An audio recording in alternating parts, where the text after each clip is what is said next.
Hey everybody, welcome to another episode of Purple Insider. Matthew Coller here, and returning to the show to receive a metaphorical award for being correct about Sam Darnold, Lindsay Rhodes, co-host I of the did SumerSports it. show. Yes, with Thomas Dimitrov, one of my favorites, also former NFL Network personality. Lindsay, you were on point. You came on the show, I believe, after week 3 or 4. And you were saying, everybody in the world, watch out. Sam Darnold is going to keep doing this. And I think we were all like, okay, Lindsay, let's calm down. But no, you were right. 11-2 in the MVP race. Take a bow. Hey. Woo! I love being right. It's so much more fun than being wrong. What a year it's been for him, though. Like, I wouldn't have predicted. I mean, I would say that my career long take for Sam Darnold has been more in the camp of I don't know that he is what you think he is, as opposed to you just wait. He is better. It's just I didn't know that. I wasn't convinced that we knew that he was terrible. You know what I mean? So as much as I am happy to take all the victory laps, I kind of feel like, even I wasn't saying like Sam Darnold's going to crush it this year. I just thought that was in the range of outcomes, and that was a wild thing for people to metabolize. So it's been so fun watching him, and even more recently, like having conversations about on the SumerSports show. We all recently voted for Pro Bowl, so that Matt Stopsky, our friend, who is the producer of the SumerSports show, he was writing an article about like, here's who we at Sumer would put in the Pro Bowl, which I think is always a fun exercise because it's a gross exercise in real life, right? Like it's a full-fledged popularity contest. And so it was fun to go back and say, like, who would we actually think deserves to be in it? And Sam Darnold is such an interesting guy to discuss in that context, because then it comes down to how much credit you want to give him. And Kevin O'Connell, how much of it is just him? Like, can you zero Sam Darnold out and say you are a Pro Bowler this year? Or does that feel gross? Because we know very specifically how much he's benefiting from his environment. It's such an interesting conversation to me about, we don't have to split hairs about Sam Darnold, how much credit. That's the fun of the NFL, is it really doesn't matter. It's working. But if you want to, it's also a fun conversation. I've always said that a place you want to be in the NFL is the outside world arguing over whether your quarterback is actually good or not, because he's playing so well and you have so many good players and so many good coaches around him. Brock Purdy, can he really keep doing it? Jalen Hurts, is he a real quarterback or just the Eagles' offensive line? Well, you don't have to give the wins back that you get with the quarterbacks when they do that. But that whole discussion is very tricky. And I was responding to something that Seth Walder of ESPN put out. Like, what would Sam Darnold's stats look like if he was playing for Carolina or something? And part of me says, I didn't play for Carolina, so I don't know. But has he actually gotten better, or was he actually good this whole time and he just never had the environment, that whole thing? And what I see is someone who continues to get better, because early in the season, they were running a lot on early downs. They were trying to play action as much as they could, occasionally hit a deep shot, keep the train on the tracks. And what we saw against Atlanta and the second half of Arizona when they had to come back is, buddy, you're going to have to win it for us today. The defense isn't up 34-7 because they got a bunch of picks and, fumbles and sacks and everything else. Like, they were giving up points to Atlanta, and he had to go make those plays, and he had to make a lot of them in rhythm and with timing and accuracy. Like, this is a guy who's playing complete quarterback. We've never seen that before from him in the NFL. No. And to go back to your original question of, did he get better or is he in a better environment? I think that the answer to that is clearly, in my opinion, both. And I think what we're seeing with regards to the ways in which he's gotten better is the benefit of experience. And when you have more experience doing a thing, the clock slows down and things become things that should be easy, feel easy, as opposed to what you see with rookies all the time, which is like everything is sped up and there's so much that's going on in their head that it's hard sometimes to do the easy things because there's just so much that you're trying to figure out. And what we're seeing with Sam is that he's at a point in his career where he's seen all of the things and he's done all the things. And whether he's had success in those environments or not, like he's been there. Like he knows how bad it can be. He knows exactly what that looks like. Like, okay, then just go play. Everyone thinks you suck anyway. Like, just go play. So there's like no pressure attached to the way that he's playing this year. And he's doing it with the benefit of, I think we can all relate to in our jobs, whether you become more valuable to your company over time, you actually are more valuable to your company over time because you become more of an expert at the thing that you do and can cut through all of the BS a lot faster. The stuff that you don't need to actually spend time worrying about, you don't. And I think that it's clear in those comebacks and the things that we heard his teammates saying. There were a couple of those games where they would go into the locker room.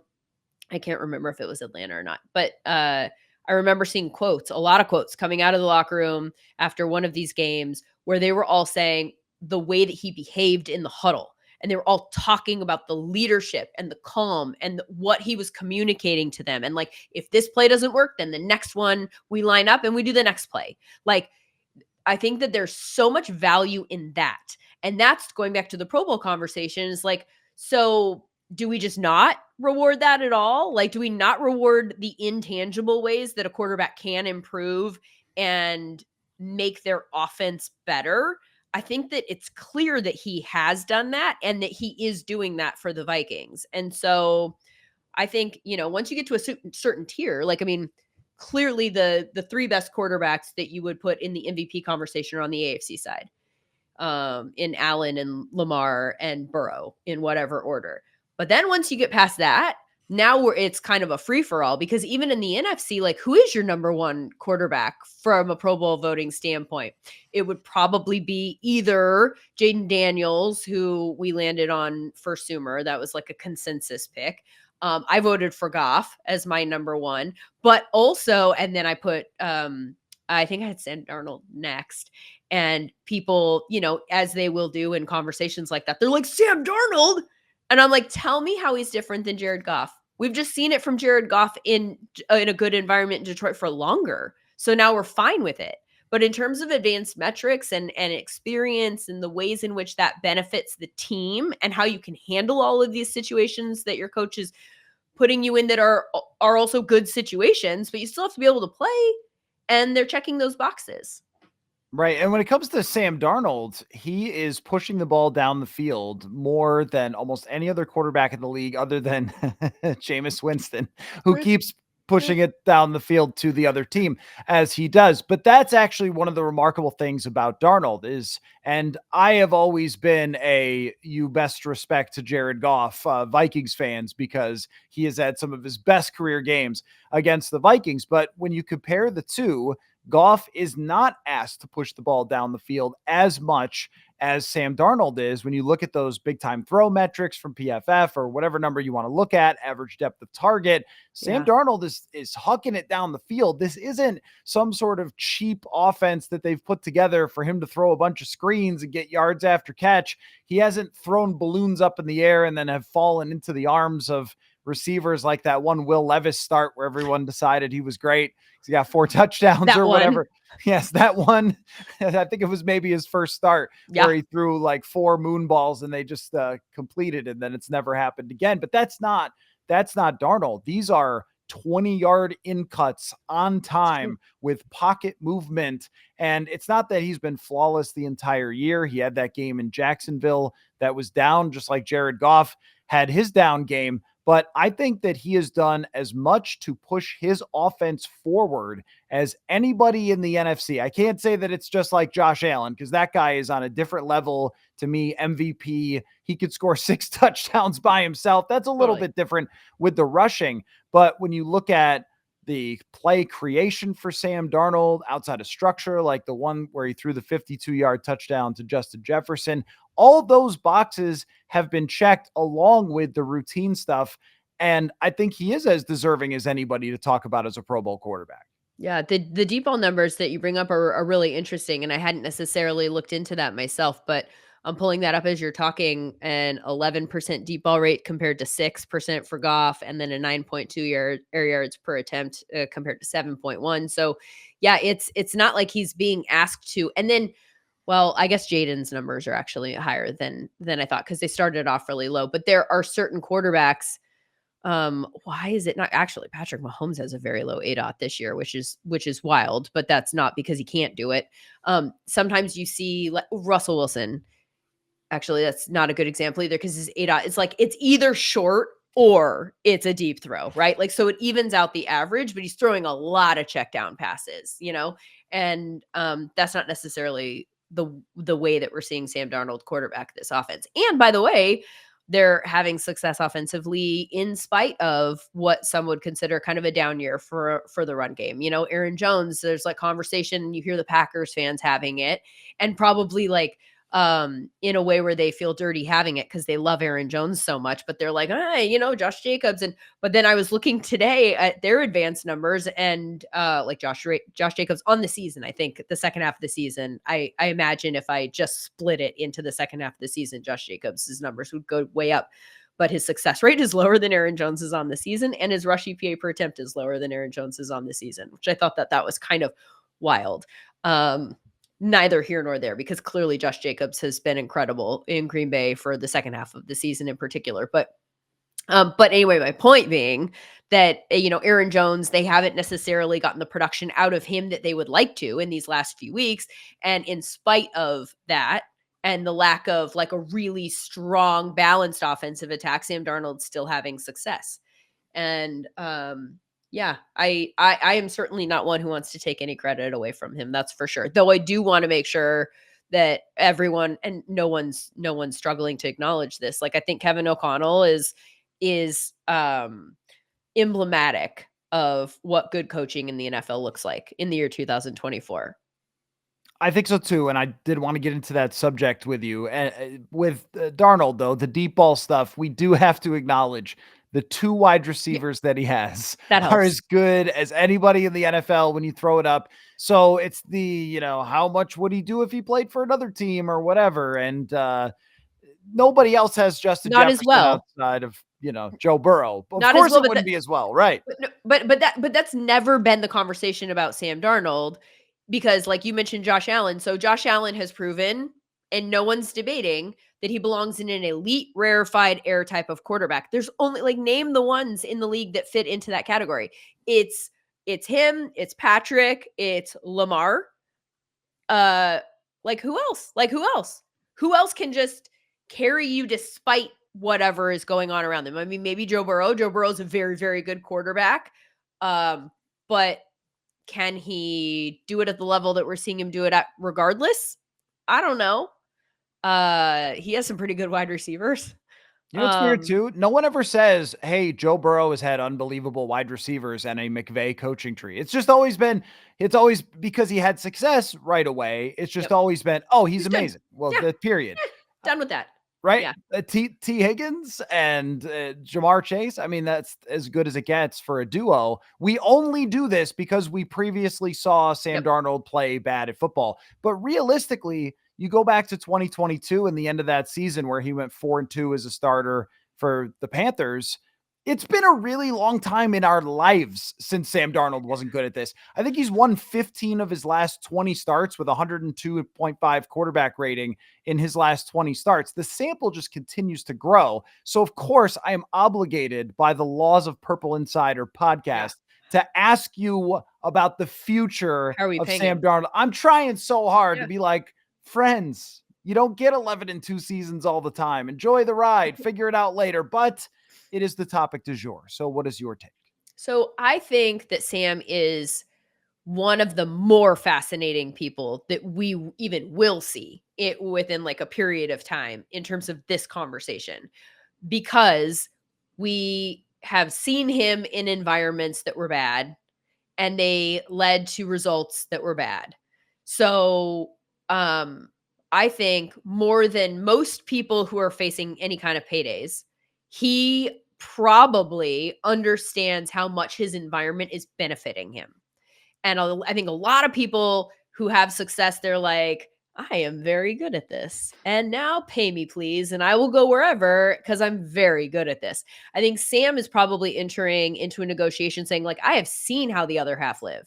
And I don't want that. I don't want that because that's not fun, because it doesn't set me up for success. I don't necessarily want people talking about, oh, that was a fluke because I was, it's Kevin O'Connell. And like, who cares? Like, just stay in a good environment and have fun playing football in a way where like you can have some success. I think he's going to understand more than most that going to a bad organization or a bad offense or an unstable coaching situation is not good for him.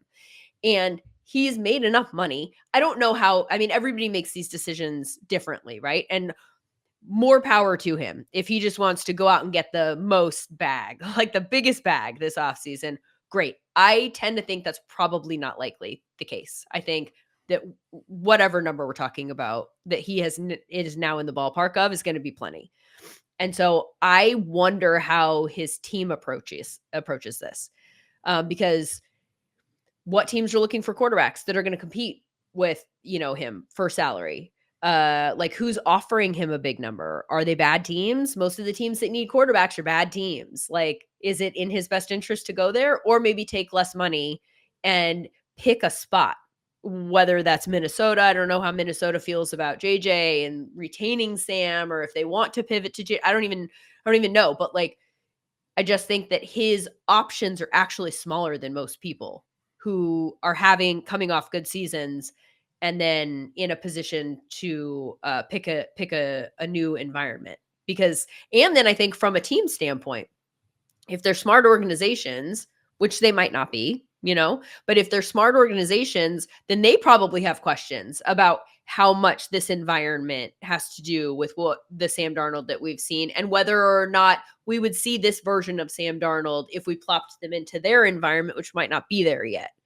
So are they going to be like, hey, come here because you're better than our other options and we'll pay out the nose for you? Or are they going to say like, let's roll the dice on a rookie or something like that, and try and build around it because we're just not there yet. I just think that he is specifically fascinating.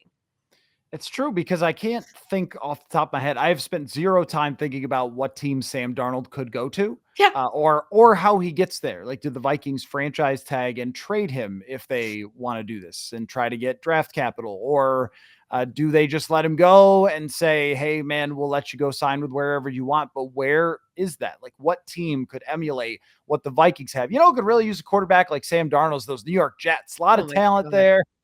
Well, but Aaron Rodgers is now saying like maybe they are cursed. Oh, that's like the hot dog suit meme. They're like, if we could only find the person responsible for the curse. Yes. Yes. Yes. But with the Vikings, they do have the option of kind of hedging on this and franchise tagging him and waiting and pushing this decision down the road. And while you might feel like that's a little unfair to Sam Darnold, still like, that's an option they have in their bag. And it happened with Kirk Cousins once upon a time in Washington. It happened to Dak Prescott last year. So it's not unprecedented to be unsure on a quarterback, but also happy with them and also feel like you're in a winning window. So you need to keep them. But the thing that is, I think, challenging for them is how they feel about JJ McCarthy, which they fell in love with JJ McCarthy over the offseason. Kevin O'Connell was not screwing around when he called him the future of the franchise after he got hurt. It wasn't just something to be nice. And that complicates things. And also in a way gives you an incredible fallback if you do buy into Sam Darnold for another year and then it doesn't work out, or if he gets injured halfway through the season, you have JJ McCarthy. I think that we're approaching them taking that hedging approach for another year and not having to make this decision that everyone is having so much fun debating.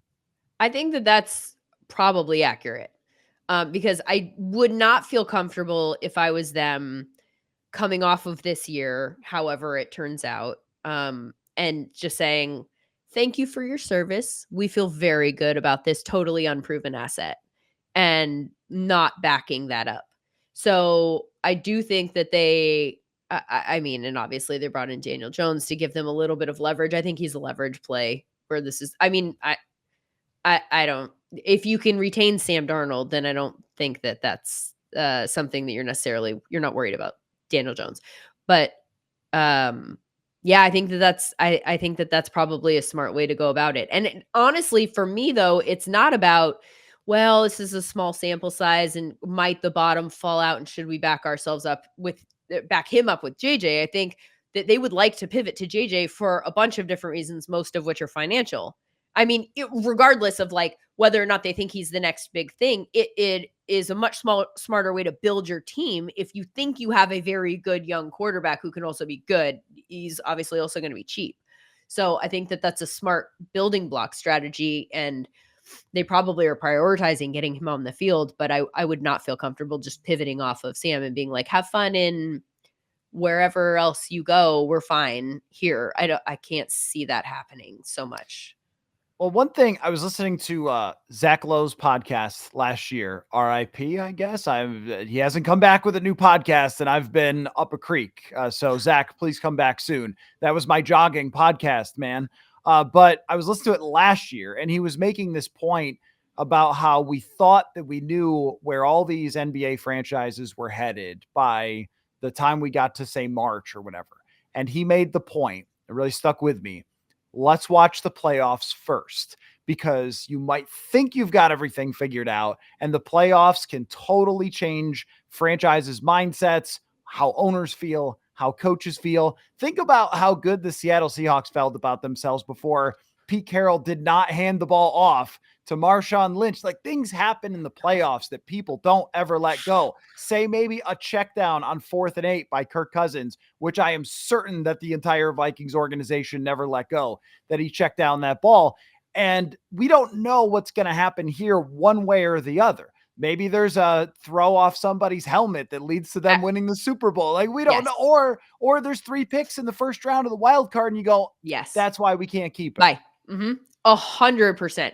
You're right. Whatever happens, that's the last taste that people have in their mouths about Sam Darnold in particular, since that's who we're talking about, is going to drive the decision-making this offseason. I think that's a really smart way to approach it. Well, I mean, we saw it last year with Dan Campbell with the go for it on 4th down, and then people spend the offseason going to his house and terrorizing him. He's Dan Campbell. Like, this is like, this has been a godsend. This is the best thing. He is the best thing that has happened to Detroit in, I don't even know, like, since like music was invented. Like, I don't know, the cars, like that, like Dan Campbell they should be thanking their lucky stars every single day that Dan Campbell came to Detroit and that he goes about his business the way he goes about his business. And this is going to take me off subject for a minute, but like the 4th down stuff with Dan Campbell, I will argue till I die, that is the reason that they are where they are, which we're all enjoying,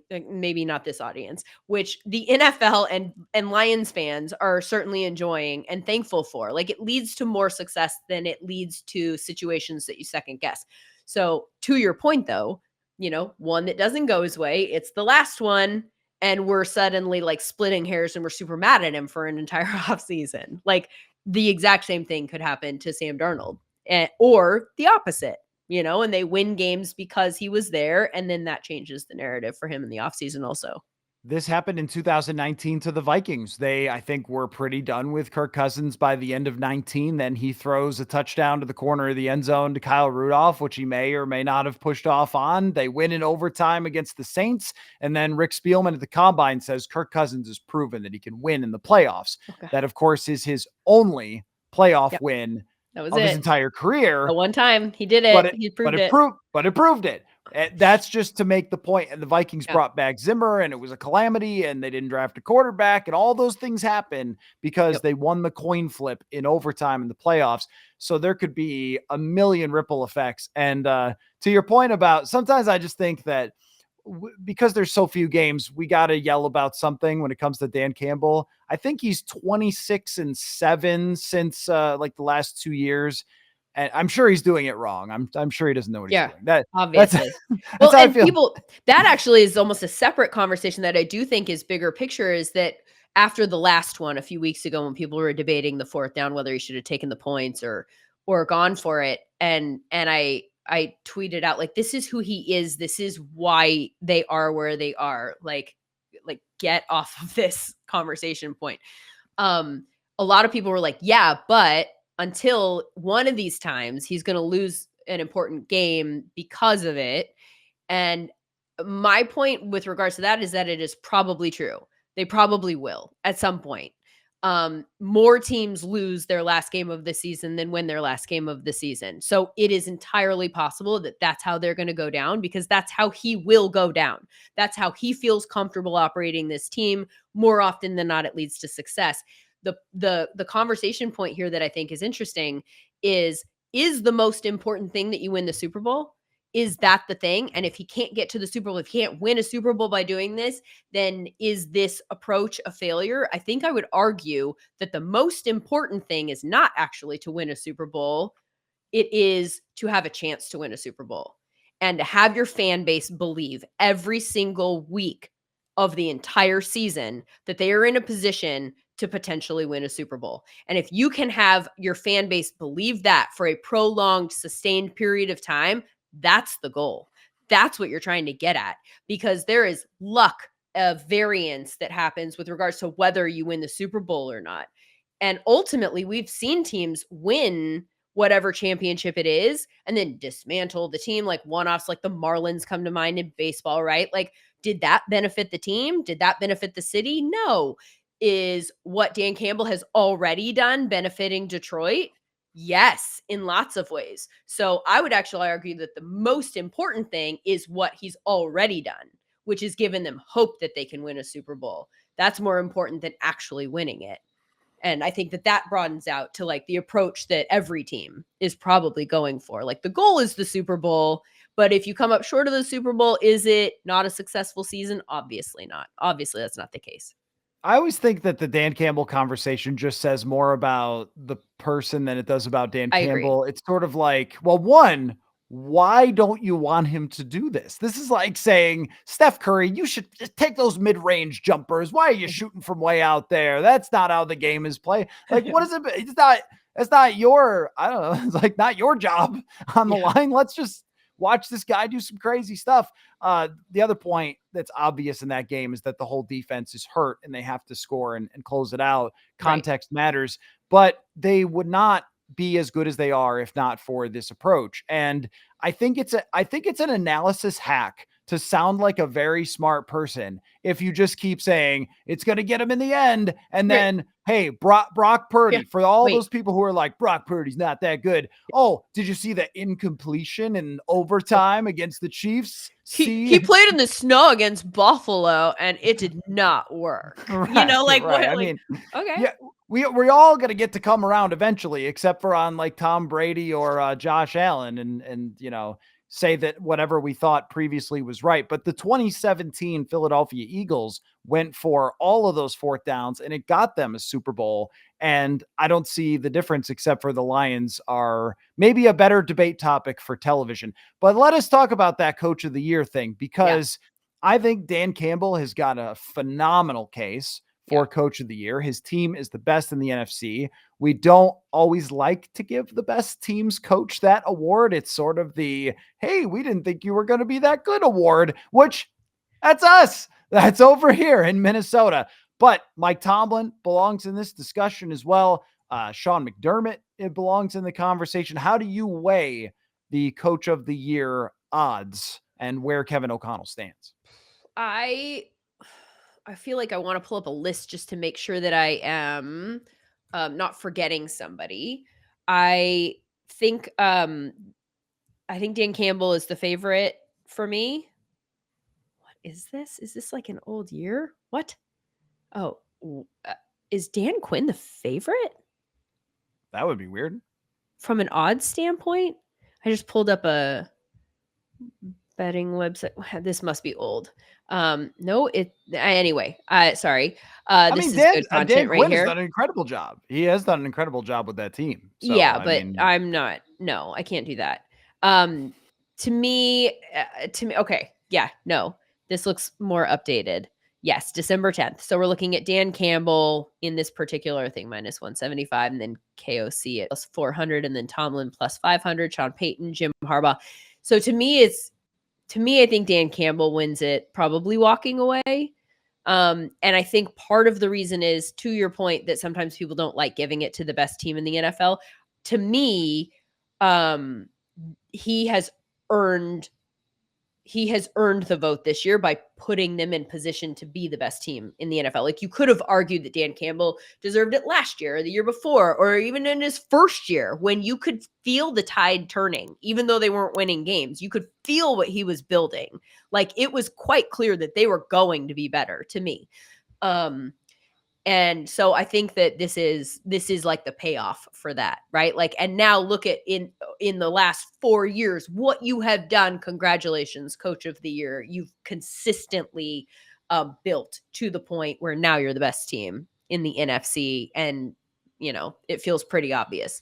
So I think Dan Campbell probably wins it for that reason. Also, all of these awards are narrative driven, and that is a fun narrative, right? Like, people love the fact that he clearly deserves so much responsibility. And I think sometimes with coaches, people don't know how much responsibility to suss out. Like, teams are good and they're like, so the Bengals are good one year. Is Zach Taylor the coach of the year? But they're like, I don't know, but he also got Joe Burrow and he has Jamar Chase. Like, is it him? Is it him?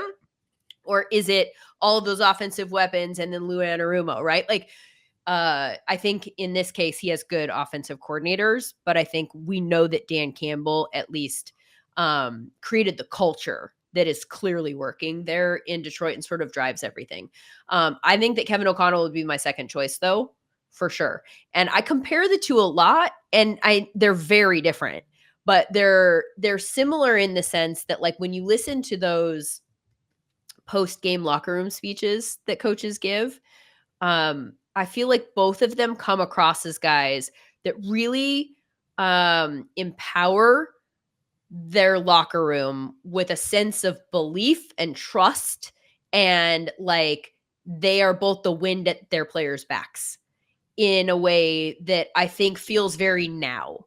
And like Bill Belichick going to college has been a big conversation now. I feel like Bill Belichick, people are saying, like, I can't believe that an NFL team wouldn't do that. And I 100% can.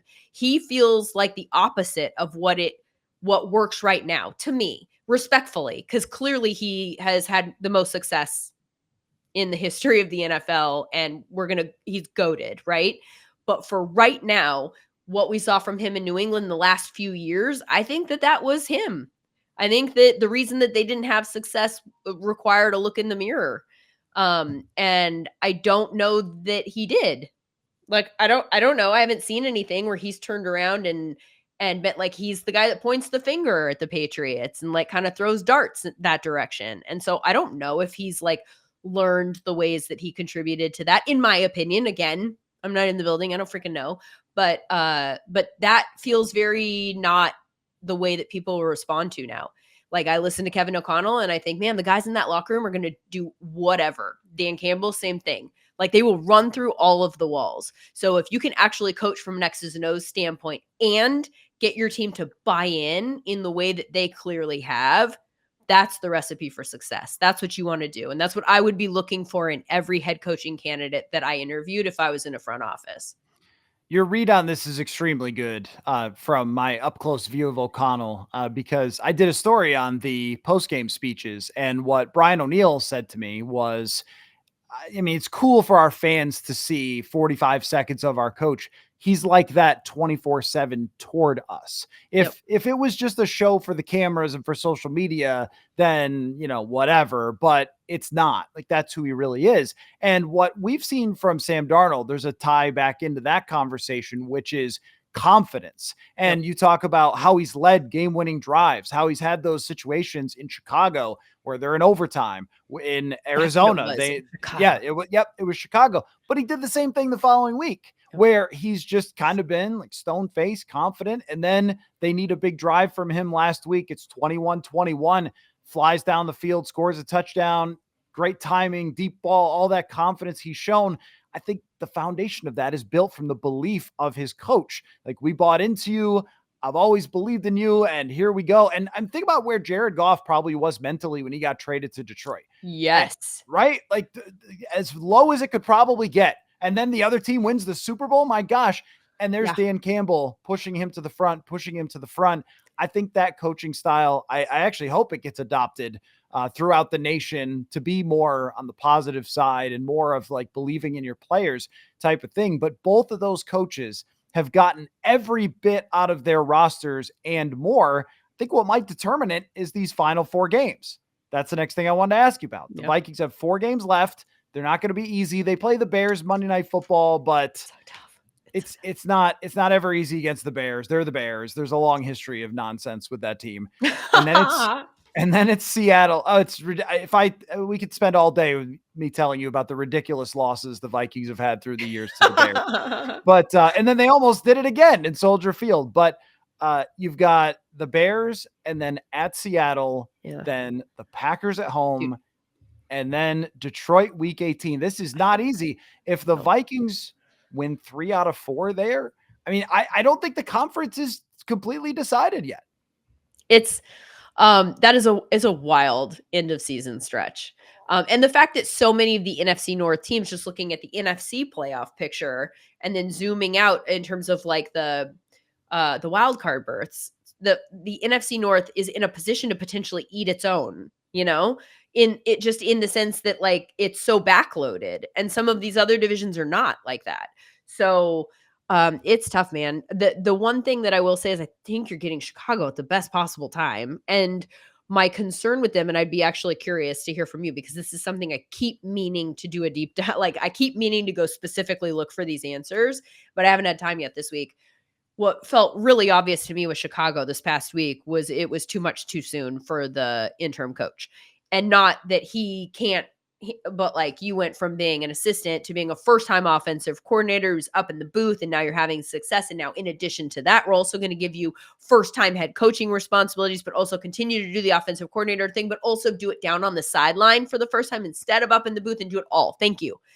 And by the way, this is a team that just fired its head coach for a reason. So good luck. So I felt like watching that game and the ways in which Chicago just fell so flat against San Francisco in ways that I didn't anticipate. To me, it felt like it pointed to that. Like it was inconsistent with what we've seen from the offense for the last couple of weeks since he took over. And so I'd be curious about ways that they might have addressed that in-house and maybe changed the way that they wanted to approach things this week to sort of alleviate that problem, because it felt so obviously like the problem last week. Well, one thing I know is that being a play caller and head coach, I assume you're still calling the plays, is really tough. I mean, it took Kevin O'Connell till I even think earlier this season, he had to have some players tell him, like, dude, you got to get the play calls in. You can't be arguing with the referees and things like that. It's very hard to do. Through the years, even Andy Reid has passed off play calling duties at times when they needed a boost or when it was getting a little bit too much. So that's really difficult, especially for a guy who's never done any of that and never had that pressure. Everything points to this being a calamity for the Bears and the Vikings running him out of the building. It's really one of those things where, just like with Kirk last week, comes off the 4 interception game and you go, is he going to bounce back? But what happened in Chicago was the Vikings just outplayed Chicago for the entire game. And then they got a silly onside kick and a long kick return. And Caleb Williams did scramble around like a maniac and make a bunch of amazing plays. I think that's the only path. Like that team is just down. And where I'll give Matt Eberflus credit, the man has no idea how to form a T with his hands, but he does know how to draw up a defense. He gave the Vikings problems defensively over the years. So him not being in the building, I think actually really points toward the Vikings and their benefit too. God, that's such a perfect example too of like coaches who become head coaches that maybe just aren't head coaches and are really good coordinators. But once they are a head coach, kind of like taints their brand, as opposed to, which I'll be fascinated to see about Ben Johnson, because the fact that he turned down the jobs last year sort of raises a question about whether or not he was being strategic or whether or not he just likes being an offensive coordinator and doesn't really care about the head coaching stuff and all of the very different, like it's just a different job. You're not doing the things that you might love doing as a coordinator, as an assistant coach. Like the head coaching job is a figurehead job. Like it comes with totally different responsibilities that sometimes are not just an elevated version of what you're doing as a coordinator. So yeah, that's a really interesting point about Eberflus. I think obviously it was time for them to move off of him. the game management stuff. And actually, I don't have the numbers right in front of me, but I always track margin of victory throughout the season. And one of the things that I thought was fascinating the week before they fired him or right after they fired him, the Falcons were minus 34 margin of victory on the season at this particular moment in time. And they were sitting in the 4 seed because their division's crap. And so, and then the Bears were like the 14th seed in the NFC and they were +1. And I was like, that is wild that they're +1 on the season, but they have the record that they have. It all points to game management. And what would that record be if they managed those end of game situations better? Like, that is an awful stat in terms of the head coach. Like, that does not tell us, even without watching the games, and we did, and we know what it looked like. Just looking at those numbers, you're like, there's something wrong here, right? That looks like it might point to that particular person on the sideline. And so I think it was smart that they moved on. I think that the bummer for them might be that they moved on in the succession that they did. Right. And, right.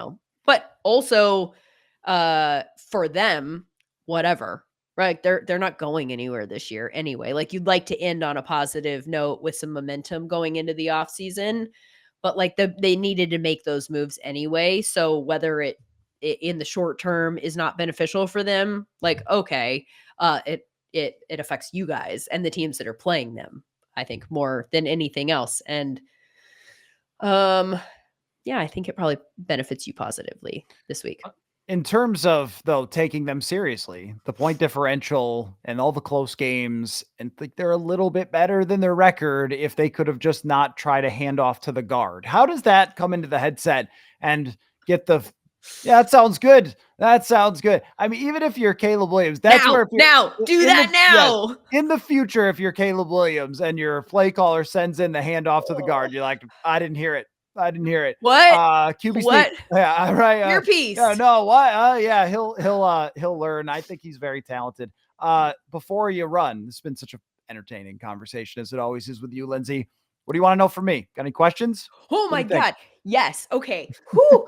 All right. What is going on with Aaron?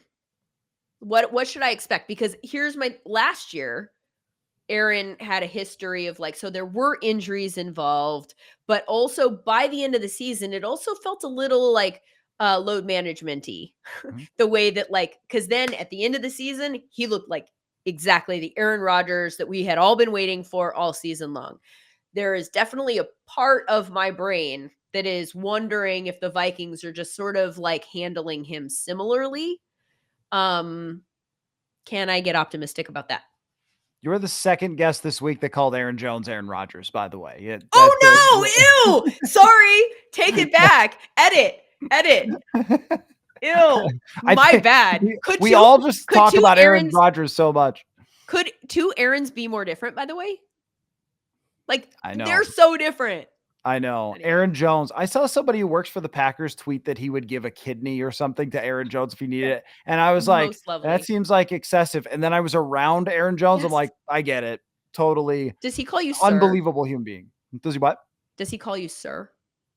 He will answer. Yes. He will answer ma'am. questions with yes, sir. He grew up in a military family, and his mom told him he deserved to be benched the other week when he fumbled. But yeah, he is. But he is, I think, somebody that makes every single person around him better all the time. And that alone has had a big impact on their team. And I mean, overall, I think he's 10th in the league in rushing or something. They've gotten what they paid for Aaron Jones. It's just that he started out so well that it seems like a bit of a fall off. There was a rib injury in the middle of the season, which I think was really tough for him. I think that was, I mean, imagine being a running back. Where do you get hit all the time? You fall on the football.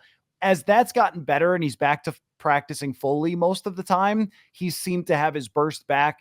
He played well against Chicago, did get benched briefly for the fumbles against Arizona. They were playing from behind, so they had to throw all the time, and then ran pretty well. I think he averaged 5-something yards a carry against Atlanta. I think he'll be fine. It's just the one thing about their offensive line is that they lost Christian Darrisaw, and they benched their right guard, who was more of a run blocker because he was really struggling in pass pro.